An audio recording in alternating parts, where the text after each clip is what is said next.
Continuamos en el living, tenemos el gusto de recibir a la historiadora Magdalena Broquetas. Ella viene a charlar en un día muy especial para todos nosotros porque se cumplen 49 años del golpe de Estado en nuestro país. Gracias por acompañarnos y por el tiempo. No, al contrario, la agradecida soy yo. Un gusto estar acá. Estaría bueno poder hablar en un principio de los años previos a la dictadura en Uruguay para entender cómo es que finalmente termina en la dictadura, bueno, el poder en manos de los militares, cuál era el contexto también internacional y sobre todo aquí en la región. Bueno, en efecto, me parece que es correcto encarar así el tema porque cuando estamos ante el golpe de Estado del 27 de junio de 1973, que es un golpe civil-militar, digamos, no es estrictamente militar, es el final de un proceso largo, ¿no? En la mirada más larga, bueno, venimos de una crisis de unos años 60 con crisis económica, con una fuertísima movilización social, ¿no? A nivel sindical, a nivel estudiantil, a nivel de las izquierdas partidarias. Venimos también con ya desde la segunda mitad de los 60 en adelante con una crisis notoria en todo lo que es el sistema político, ¿no? O sea, una fragmentación cada vez más grande de los partidos. Y desde el 68 además tenemos todo un periodo en adelante de autoritarismo civil, porque fíjense que desde 13 de junio de 1968 hasta el golpe prácticamente rigen de corrido las medidas prontas de seguridad. Que van la Constitución no prevé esa figura, pero van a conformar una especie de estado de excepción, en donde se van a recortar algunos derechos constitucionales, como derecho de reunión, de expresión, de asociación, y sobre todo, bueno, va a empezar a recortarse las posibilidades del Poder Judicial de intervenir en lo que empiezan a ser las detenciones cada vez más masivas y arbitrarias. Entonces es un proceso. Y Paula, preguntabas por el contexto regional. Bueno, es un proceso que Uruguay no es una isla. Exacto. ¿No? Este ciclo de dictaduras de nuevo tipo, decimos dictaduras de nuevo tipo o dictaduras de la seguridad nacional, a veces también las catalogamos así, porque no son simples cuartelazos o golpes provisorios, sino que son golpes que se dan con proyectos de reestructura del Estado y de la sociedad, o sea, con proyecto radical. El primero de los golpes en el Cono Sur se da en Brasil, en el 64, ¿no? Después el primer golpe de los 60 en Argentina, 66 Argentina, bueno, Uruguay 73, muy poco después Chile. Y eso tiene que ver, bueno, con que hay un cambio también en relación a lo que son las fórmulas de acumulación en Occidente, ¿no? Digamos que hay un cambio en el capitalismo en ese periodo. Venimos de unos años 50, posguerra, con estados interventores, lo que se llamó estados de bienestar, ¿no? Digamos, estados que eran, digamos, más dialoguistas con los trabajadores. Y hay un cambio en los 60 en toda América Latina y empiezan las políticas de liberalización de la economía. Y en el mundo también estaba polarizado, digamos, ¿no? Estábamos entre Estados Unidos, el capitalismo y el comunismo por otro lado, y todo ese miedo o ese cuco que era el comunismo en ese entonces. Bueno, en Guerra Fría. Ni que hablar, claro. Exacto. Entonces, es aún peor. Digamos, o sea, como que este momento que yo relataba primero es un primer momento de la Guerra Fría, que no es que haya sido fría, sino que también fue caliente en América Latina, pero la manera en que se radicalizaron los conflictos en el marco de Guerra Fría en los 60 es muy notorio. ¿Por qué? Bueno, porque empiezan los intentos de políticas liberales, las crisis económicas son evidentes porque se ha acabado esa bonanza de posguerra, la bonanza que también dio la Guerra de Corea. Entonces, no en vano, primera firma de una carta de intención con el Fondo Monetario Internacional en Uruguay, 1960. ¿No? Uruguay era parte de los acuerdos que crearon el fondo desde el inicio, pero no había pedido prestado, ¿no? Entonces, bueno, endeudamiento con los organismos internacionales de crédito y la famosa reforma cambiaria y monetaria, ¿no? El desmantelamiento de todo lo que era aquel sistema complejo de cambios múltiples que permitía, bueno, tomar la divisa del sector que exportaba para redistribuir internamente. Entonces, ¿pero con qué se encuentra ese modelo de economía liberal? Se encuentra con un movimiento sindical muy potente, ¿no? Recordemos que para inicios de los 60, si uno mira la cantidad de huelgas de gremios, de sindicatos que hacen paro, huelga, o sea, tienen poder de presión. Y acá en nuestro país, previo al golpe, estaban muy fuertes, digo, bueno, en los años previos, ¿no? Que y avanzando, ¿no? Avanzando, no en vano, fíjense que esto que hablábamos de las medidas prontas de seguridad, como un mecanismo para contener la protesta social, empiezan a aprobarse con frecuencia, a decretarse con frecuencia en el 63. 63, 65, 68 es casi permanente. Y si miramos los decretos de medidas prontas de seguridad, hasta 69, 70, no aparece otra amenaza en el decreto. No aparece, por ejemplo, la amenaza guerrillera. Claro. Se dice que es para contener la conflictividad sindical, que es para contener el desborde popular. ¿Por qué? Porque cuando se quería cumplir con los compromisos con los organismos internacionales de crédito, los sindicatos se movilizaban, bueno, después también venían los periodos electorales, se aflojaba y las condiciones de préstamo eran cada vez más duras y la crisis era cada vez más aguda. Entonces, bueno, cuando llegamos al final de los 60, la crisis económica es muy fuerte, el movimiento sindical está unificado en la CNT y además pasa algo que es muy fuerte en la historia del Uruguay, o sea, por primera vez se crea una coalición de partidos de izquierda que va a tener una votación significativa. El Frente Amplio de 1971 sacó un 18% de los votos en las elecciones nacionales y sacó una buena votación en Montevideo. Entonces, bueno, empieza a configurarse también un escenario de crisis política en donde este enemigo que vos mencionabas, bueno, tiene rostros múltiples. ¿Y por qué tiene rostros múltiples? Por esto que también introducías de decir, estamos en Guerra Fría. Las Fuerzas Armadas, pero también muchos actores políticos, sociales, han internalizado esta lógica de doctrina de la seguridad nacional, en donde hay un enemigo que no es un enemigo externo, no es una guerra, es un enemigo que está adentro y que no es visible, que puede ser un sindicalista, que puede ser un guerrillero, que puede ser un estudiante, que puede ser un cura obrero, ¿no? Entonces, bueno, se llega con una polarización muy fuerte al 70, 71, 72. En toda esa previa, vos lo nombrabas recién, estaba todo el movimiento guerrillero que de alguna forma también está muy identificado con esa llegada después en el 73, ¿verdad?, de la dictadura cívico-militar. Esa carta que el presidente Bordaberry, al fin y al cabo, es de alguna forma una autoimposición de todo esto, ¿no? Porque no es que viene la invasión militar, sino que se determina por una carta. ¿Cuál es la injerencia? Si bien en el 72 todos estos movimientos estaban apagados, de alguna forma había toda una movida que venía desde Argentina y vos hablás mucho de las distintas derechas. Entonces, ¿cómo podríamos conjugar para saber cómo era ese panorama de derecha y de izquierda en esa época? Para saber cómo estaban posicionados cada uno. Bueno, está bien, y está bien manejar el plural porque es un campo complejo, con algunas cuestiones en común, y esto que estábamos hablando de la percepción de amenaza une a actores políticos y sociales que quizás no tienen la misma visión de la economía o la misma idea en relación a la religión o a la sociedad. Pero bueno, ahí hay varias cosas. En el 72... las Fuerzas Armadas, que es uno de los actores de estas derechas, ya se han politizado, se han autonomizado, han avanzado mucho. Y esto ha sido así a lo largo de los 60, porque en el marco de las medidas prontas de seguridad han estado a cargo de la represión en las unidades militares, por ejemplo, pero porque además es el presidente Pacheco el que en el 71 le encomienda formalmente la conducción de la lucha antisubversiva. En realidad, cuando comienza la dictadura ya estaba casi desbaratado todo este a tipo eso de voy, grupos ¿no? Entonces, ¿no? en el 72, bueno, Ahí pasamos por abril, que es este mes tan trágico. Pensemos para un país como Uruguay, el 14 de abril, 12 muertes, primero los 4 asesinatos del MLN y luego la respuesta de las fuerzas conjuntas, 8 asesinatos, o sea, 12 asesinatos en un día. Y en ese contexto, la Asamblea General, el 15 de abril, ¿no?, vota el estado de guerra interna, ¿tá?, que es algo inédito en la historia del Uruguay, muy cuestionado desde el punto de vista jurídico, muy cuestionado su legalidad, y además vota la suspensión de garantías individuales, ¿no?, que ya había regido en el 70, cuando el secuestro de Dan Mitrione, había habido 70 días de suspensión. Entonces, esto después se transforma en una ley, que es la Ley de Seguridad del Estado, julio de 1972. Y la verdad es que ahí hay dos cosas vinculadas a esto que ustedes plantean que me parece bien interesante subrayar.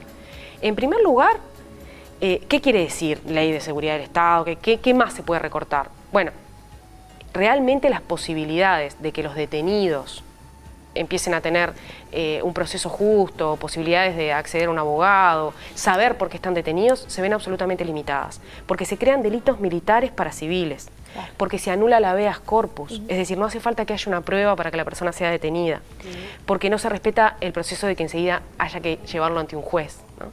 Pero la cuestión es que en septiembre las propias Fuerzas Armadas y el gobierno dicen, bueno, hemos desbaratado el brazo militar de la guerrilla. del MLN, que era, no era el único, pero era el grupo armado más importante.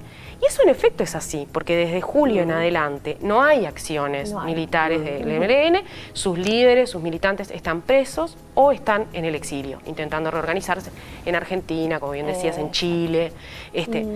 Entonces, bueno, hay algunas voces del sistema político, no solo de la izquierda, también de la derecha, que dicen, bueno, es momento de que las Fuerzas Armadas entonces se replieguen, ¿no? Claro. Y ahí, y esto lo hemos estudiado a posteriori, porque hay documentos de época que circularon públicamente y otros que no, que se conocieron después, las Fuerzas Armadas van a decir, bueno, no, momento, nosotros hemos controlado a la subversión, pero hay un nivel de la sedición que se ve en todo lo que es la movilización popular, las movilizaciones de la CNT, la votación que había tenido el Frente Amplio de los actos y el vínculo con el movimiento sindical, la efervescencia del movimiento estudiantil, que no está ni cerca controlada. Y es ahí que retomamos esta idea de la doctrina de la seguridad nacional. Porque ¿cuál es la piedra angular? Dar seguridad interna para el desarrollo, ¿no? Y en desarrollo convergen muchos actores, ¿no? Hay algunos que eran de una élite más tecnocrática, liberal, que lo que querían era finalmente poder aplicar un modelo liberal. Piensen que el Plan Nacional de Desarrollo, que desde la OPP se hace a comienzos de 1972, es un plan absolutamente neoliberal, que no se puede poner en marcha en ese momento, se va a poner en marcha en el 74. Y hay sectores, los partidos están muy divididos, el Partido Nacional, el Partido Colorado están muy divididos, muy fragmentados. Tenemos esta corporación militar que ya no tiene matices, tiene facciones, pero son, digamos, la autodepuración ha ocurrido unos años antes, en el 69. Y tenemos un presidente que no tiene sector y que no tiene legitimidad, porque no, en el fondo es un personaje. Sí, bueno, finalmente se da el golpe, una situación tremenda que se vivió, como dijimos, a nivel regional, donde se vieron absolutamente todos los derechos humanos. Dos cosas me gustaría hablar. Primero, el qué pasa en el después, cómo se organiza políticamente cuando se vuelve a la democracia, hablando de esto de las izquierdas y derechas. Y por otro lado, algo que me parecía interesante que comentabas antes de estar al aire, la importancia de no olvidar, ¿no? Y la importancia de que este día sea recordado a nivel educativo también. Bueno, el después, la transición hacia la democracia, ahí a mí me gusta más hablar de dictadura transicional, ¿no? como han dicho correctamente Caetano y Rila, que de transición democrática, porque la dictadura uruguaya hasta el final mantuvo sus rasgos dictatoriales. Eso es una característica en relación a la región. Seguían los detenidos. Sí. Las detenciones arbitrarias, seguía la tortura, digamos, pensemos en las muertes de el caso de Roslik, por nombrar una emblemática. Pero ¿cómo se sale? Ahí hay una diferencia con respecto a Argentina, que los militares terminan derrotados por la guerra de Malvinas y tienen una... aquí se sale negociando, ¿no? Se sale con una negociación en donde hay representantes de los partidos, del Partido Colorado, del Frente Amplio, de la Unión Cívica, no del Partido Nacional, en la segunda negociación, en la primera sí estuvieron, en la segunda no, por tener a su líder preso, definen que no van, y representantes de los militares. ¿Qué sabemos de esa negociación? Bueno, está el acto institucional 19, es el documento que tenemos porque no hay actas de las conversaciones del Club Naval, pero sí, bueno, y allí la urgencia de los militares era, bueno, garantizar la transición con algunas salvaguardas, y de los políticos era lograr que se fueran, frenar la tortura, sacar a los detenidos de las cárceles, ¿no? Se hacen elecciones, participan, aunque hay proscriptos, participan, y luego viene esta etapa en donde evidentemente lo que se pone sobre la mesa es, bueno, qué hacer con las personas que han recibido tratos inhumanos, que han estado detenidas en condiciones terribles, a las que se ha violado sus derechos humanos. Y allí, bueno, cuando se empieza a citar a los militares para que comparezcan ante la justicia, se los ampara, ¿no? Desde la fuerza, pero también desde el poder político, se ampara a no comparecer ante la justicia. Y finalmente después, en el 86, se redacta esta ley tan extraña, en donde el Estado dice que va a renunciar a la capacidad, a su... ¿Porque era la única salida? O sea, hay un respaldo político porque era la única manera de volver a la democracia. Eso siempre, digamos, cuando uno mira el escenario es más complejo. O sea, esto es una decisión, eso es una decisión para ir por un camino y no por otro. Ciertamente no era la única. no era la única, porque esta idea de que si los militares eran llamados a declarar y no iban, iba a haber un desacato y entonces podía estar de vuelta, podía teclear la democracia, bueno, no parece tener sustento. No parece tener sustento, no ocurrió en el resto de los países del Cono Sur. Pero bueno, pero no hay que olvidar esta manera que se salió, esta negociación, bueno, luego toda la movilización popular, en donde fue muy empatado, pero esta ley y esta forma de relacionarse con el pasado, en donde se exige, se elige en algún sentido no investigar, no conocer, bueno, nos lleva hasta el hoy. Sí. Y eso es peligroso desde el punto de vista democrático, ciudadano. Exacto. ¿Qué herencias nos dejó de alguna forma? Es que fíjense que estamos a 49 años, 50 años. Uno podría decir, bueno, es mucho tiempo, pero en realidad es tanto lo que hay abierto a nivel de memoria, a nivel de testimonio, a nivel de la justicia. Hay tanto lo que necesitamos saber a nivel de documentación. Los historiadores no hemos accedido ni a la mitad de la documentación. El secretismo militar sigue estando bien presente. Entonces, bueno, estamos en un momento que lo que sí me parece es que, bueno, tenemos nuevas generaciones, hay avidez por conocer. Desde luego que el pasado no es monopolio de los historiadores, ¿no? Y que siempre habrá versiones, memorias, sentimientos, ideologías, pero vaya que lo tenemos que estudiar, que tenemos que entender más, que tenemos que transmitir. Hablábamos de qué lugar tiene el 27 de junio hoy. Bueno, es curioso que no sea una fecha en rojo, que no sea un feriado, ¿no? Que no sea un feriado en donde se vuelquen versiones plurales sobre los hechos, pero que se diga, bueno, es un día, es demasiado importante en la historia del Uruguay, el 27 de junio del 73. Me gustaría volver breve antes de irnos. ¿Cuál es para vos la fractura o cuál es el punto neurálgico en donde se da la fractura de la dictadura? ¿Es el plebiscito o antes ya se venía debilitando? Bueno, ahí tendríamos mucho para conversar. Hay una primera fractura que es el 76, cuando no hay acuerdo con Bordaberry, ¿no? Bordaberry tiene un proyecto mucho más radical que las Fuerzas Armadas. No quiere una constitución con partidos políticos, por ejemplo. No quiere restituir a los partidos. Ahí hay un primer momento. El del plebiscito de 1980, cuando la dictadura no obtiene respaldo popular, pero cuidado que el respaldo a la Constitución fue muy amplio. Fue bastante más parejo de lo que se dice, amplio, ¿no? Es sin duda un momento, pero después pasó mucho tiempo sin que ocurriera nada. A Gregorio Álvarez lo nombra el Consejo de la Nación como presidente de facto en el 81. Yo creo que el quiebre más evidente se da en el 82, a fines del 82, cuando las elecciones internas de los partidos, en donde ganan todas las listas opositoras a la dictadura, del Partido Nacional, Partido Colorado, Unión Cívica, y que coincide con que hace 3 días que ha quebrado la tablita, que hay una gran crisis económica, y ahí entonces hay algunos pocos apoyos que todavía permanecían también sueltan la mano. Entonces no hay que elegir una fecha, pero así como el 80 es bien importante, el 82 también lo es, y bueno, después ese 83, que cuidado, no fue lineal, ¿no? Se empezaron las negociaciones y se fue para atrás, las exigencias de los militares era casi como si no hubieran perdido el plebiscito del 80. Claro. Entonces, todo esto a nivel de la historia lo tenemos que mirar sin que sea con el diario del lunes, ¿no? Claro. Ir mirando cada coyuntura y ver qué estaba en juego. Bien, ¿por qué es tan importante mantener viva la memoria? Eso que hablábamos de que se involucren los jóvenes, los estudiantes, obviamente hay respuestas claras, ¿no? Hay desaparecidos que aún no tienen respuesta para sus familiares que aún lo esperan. Es que si a nivel individual somos memoria, ¿no? Somos memoria, también lo somos a nivel colectivo. Si no sabemos, si no tenemos conocimiento, tampoco nos podemos armar idea de las cosas.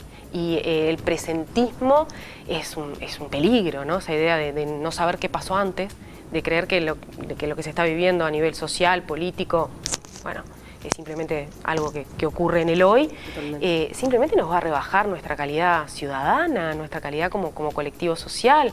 O sea, la memoria social es un derecho y es un deber, ¿no? La memoria es fundamental.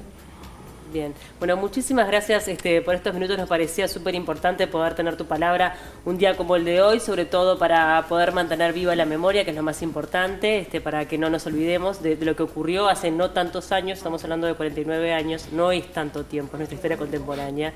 Sí. Y hay que, y aún hay muchos secretos que hay que develar. No, la agradecida soy yo, así que muchas gracias. Un gusto.